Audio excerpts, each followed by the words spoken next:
This is the diary of Mr. Bitches. This entry takes place after Boone and Mr. Bitches part ways, and Mr. Bitches realizes some things have to change. May 3rd, 2281. Been about a week my sis been out here in Vegas looking for me. And wouldn't you know it, today she found me. The kid actually found me. Her hair's green. Was almost as unfucking believable as seeing her running down the street in Freeside like a crazy person. But she came out here looking for me through all that noise out there. She slapped the dog shit out of me, and I hugged her big.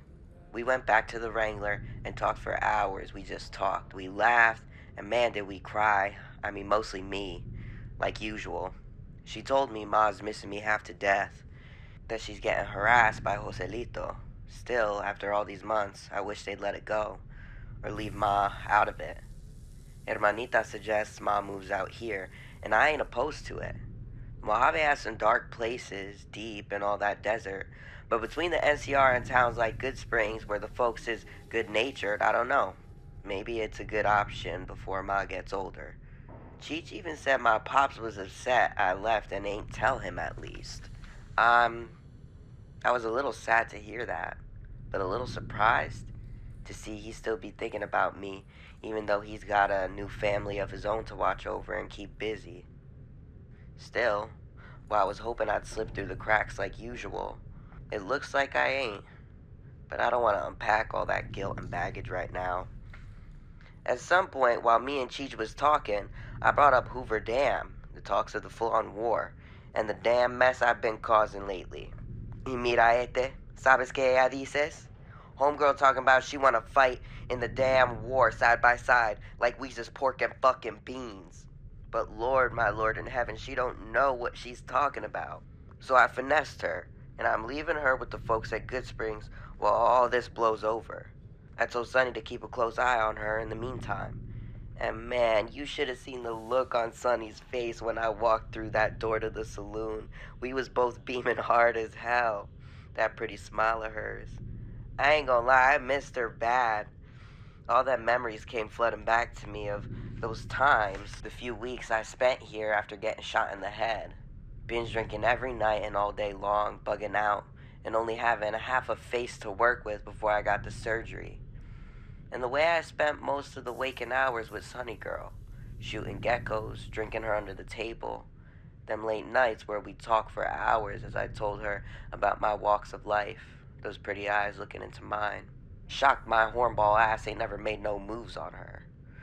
At the same time, when I got shot in the head, I don't know, I was mad vulnerable, insecure as hell about my beautiful face being destroyed. Even if Sonny ain't mind the mutilation, I wasn't feeling like myself to say the least. Pero, maybe it was for the best. Having a good friend here, something I ain't tarnished by my escapades of hoeing around.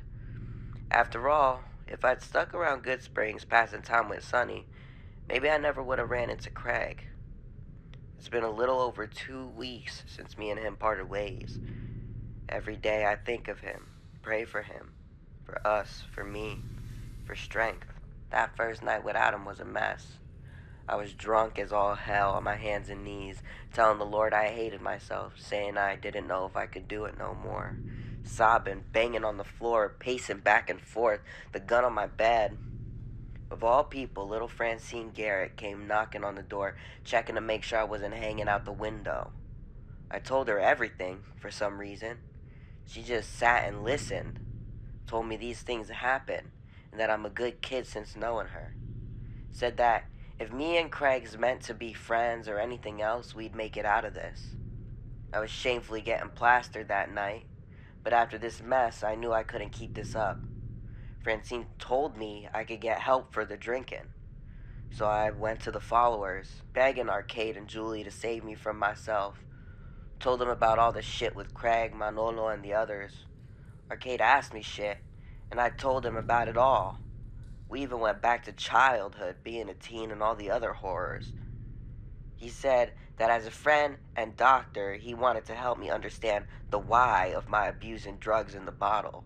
Why as in, why I feel the need to take chems, or drink myself into the grave. And I gotta be honest, the question of the why pisses me off so bad. Because when we see an addict in the waste, we don't ask why often. We assume it's justified with the state of the world. And so I says to Arcade, why not? I mean, all things considered, why ain't we all chem addicted alcoholics? I get so pissy about it. There's 1,000,001 reasons why I spent the last 7 years drinking my life away. And so, if there's 1,000,000 reasons, I guess I gave him half of them in the couple hours we was talking, digging into shit. And I gotta be honest, I learned a lot about myself. Eventually, it was time to start the sobering process and take the medicine to fix me. And I shook, I sobbed. I seen some dark shit in my head. From the times I was a kid, from the time shit got broke. Pero no quiero hablar de eso. Been spilling my life beans enough as it is lately. So for the time being, I'm off the chems.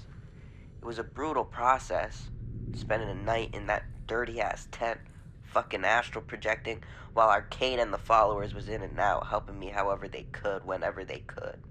Between all the vomiting, cold sweats, tears, and rags used. But when I woke and that sun hit my face, I swear to you, wasn't nothing like that feeling. After nights of pain and withdrawal, you think maybe the nighttime ain't never gonna end. You start to think it's possible you may never see the sun again. Ain't ready to give up the bottle just yet. Soon, but not yet. Right after the chem treatment, I was off to get a beer, but I told Arcade to his face what it was, and that I was gonna wean myself off. Arcade said he understood, but told me if I needed the help, they'd be there. And now, after some time passing, I'm happy to tell you I'm down to a beer a night. By the next week, I'm trying to be off it altogether. Let me be frank, this has all been terrifying. Feels like the hardest thing in my life has been getting sober, and I ain't even stopped totally drinking yet. At the same time, the love has been overwhelming. The way I ain't alone in this, and everybody's rooting me on. Like, they really want me to get better, con cariño y todo. I thought I don't know. I thought since the world's ended, I wouldn't ever give a shit about getting sober. Like, what would be the point with the way things is? I mean, it's like I told you earlier, with lives and pain like this, why aren't we all alcoholics and chem addicts? But somehow, still, folks make the most out of them situations. Somehow, people in this fucked up desert, in this world of chaos, manage to stay strong without having to be high as balls 24/7 or without being drunk all day. Strong folks, disciplined folks that I hope someday I can be like. That's the kind of strength they have. And honestly, it makes me think of him.